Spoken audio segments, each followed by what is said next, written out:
Hi everyone, it's Margaret Manning here. Welcome to Mornings with 60 and Me. Today's Wednesday, it is December 21st.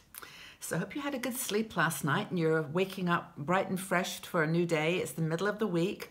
It's kind of crunch time if you're trying to get things done before the weekend and get those things ordered and your food in the cupboard before the holiday. But I hope that you're having a great day. That's the most important thing. I'm having my cup of tea this morning and I've got another tea in my Sirocco tea series. This one's called verbena. It's a verbena herb and it's herbal tea. It's really nice. So I'm learning all about new teas. This particular brand has got all kinds of interesting variations. So perhaps you've got a favorite tea that you'd like to share, but my verbena tea this morning is wonderful. So have a seat, get comfortable and have your cup of tea or coffee. And I want to talk to you about something today that really could be changing the quality of your life. And before I start, I want to just remind you that I've got a surprise at the end of the show that I wanted to share with you. So stay tuned. But first, let's get back to your health and healthy aging. So how many of you had a good sleep last night? Hands up. Now, sleep is a really mysterious thing because when you're a baby, you sleep like a baby. Nothing seems to bother you. In fact, the more noise, the better. And then when you're a teenager, you can sleep basically anywhere, and have a rock concert going on outside your window and never wake you up. So, and then of course, as you have children, basically, all someone has to do is whisper and you're awake. The child just has to say, "Mom," and you're wide awake. So sleep kind of moves with you in your life and it changes depending on your situation. And as we get older, into our 50s and 60s, there's some things that go on with our sleep that are really pretty mysterious and kind of crazy. I mean, a lot of people find themselves falling asleep and like late afternoon, you're so tired, you just want to go, after dinner, you want to go to sleep. And then, you fall asleep, it's 8 o'clock, and then you wake up at 4 in the morning and you can't go back to sleep. Or you wake up several times in the middle of the night. I mean, this has happened to me many times in my life, and, I'm actually getting better at it now. I do wake up really early. I go to bed about 9:30, 10, and I do wake up at 5, and I'm up working every morning at 5. I love it. It's my rhythm. But if you're waking up at 5 and only have 4 hours sleep, that's not a good thing. So a lot of people in our age group turn to medication to get to sleep, which has some side effects, of course. And then others use self-medication. Have that little glass of wine or 2 or 3. And, some of these things can be, they're high calorie, but also just not good for your lifestyle. But we have to, get to sleep. We need to get that rest. And sometimes it's very frustrating. So you might want to go to your doctor and have a chat with him or her about your sleep. And we've wrote an article, 60 and Me, about this process of understanding, what to do when you can't sleep, and offer some questions that you might want to ask your doctor when you go and have a conversation. Now, hopefully these topics are not going to be surprising to the doctor and they will be up to speed on the latest sleep research because a lot's being done. But here's just a few ideas. And if you've got any ideas yourself as we go through this talk today, please leave them in the comments section below. Well, I'm sure people have come up with some ideas, whether it's chamomile tea or aromatherapy. There's lots of good suggestions. So please feel free to leave your comments. But if you go to the doctor, one thing to ask them is melatonin really the problem? Now, it's a pretty well-known fact that melatonin, which is a hormone in your body, reduces as you get older. You just produce less melatonin. And you can buy supplements, to increase your melatonin.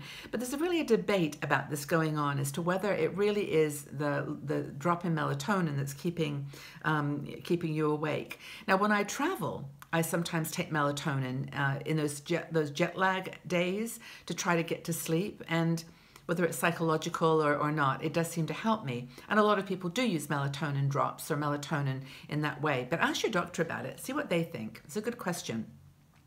Another thing to ask your doctor is whether your medications that you're taking, it's kind of a way of life, isn't it, in our 60s? We've got something or another that we're taking medication for. But ask your doctor whether that could be affecting your sleep.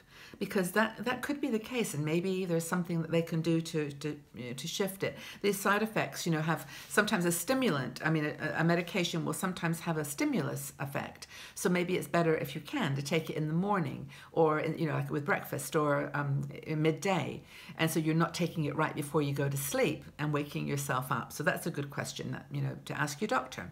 Another thing is to think about whether there are any medical conditions that are keeping you awake. Of course, if you've got pains from, an illness, or you've got arthritis or something like that, these are things that, there are ways to deal with it. Meditation, mindfulness can sometimes help to get your muscles relaxed. Do a yoga shavasana, which is where you kind of relax your body parts one at a time and go down top to bottom and relax all your muscles.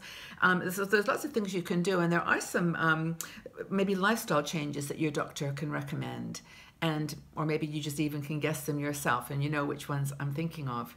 This would include exercise, super important for getting yourself properly tired and getting your muscles activated. Another thing is to watch your diet, to look at the sugar and other things that might be affecting your body and keeping it stimulated and awake. And also, things like, just the way that you live your life, the amount of, do you take a walk every day or several walks?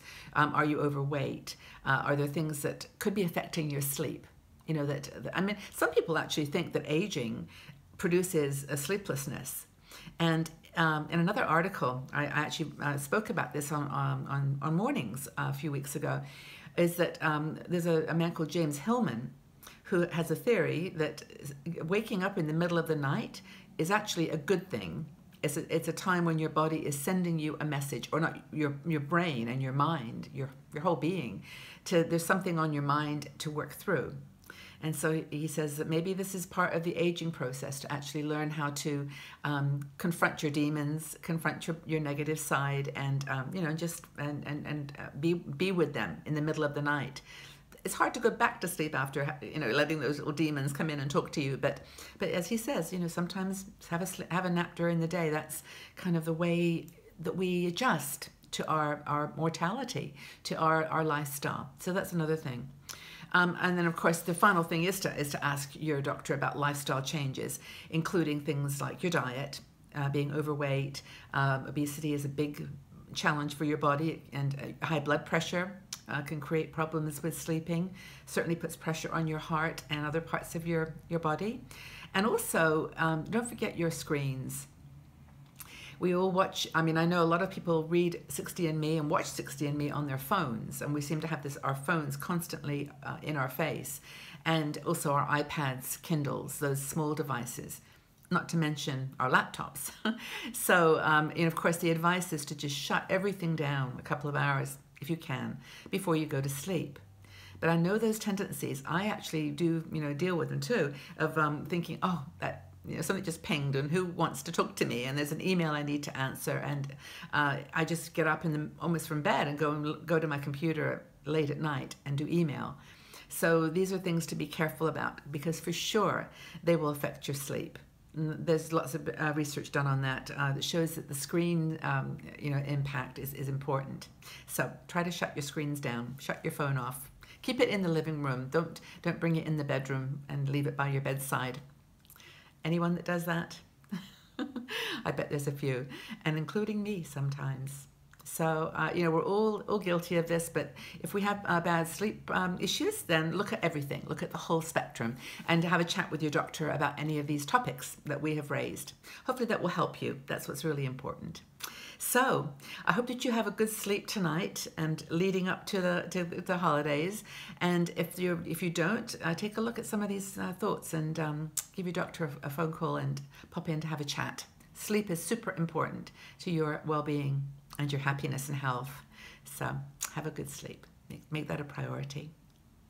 So again, thanks everybody for being here, for making this one of the first things that you do in the morning, to come and check out Mornings with 60andMe. And please tell a friend, share this news with others, let them know we're here, especially over the holidays when women might be by themselves, just wanting a little company.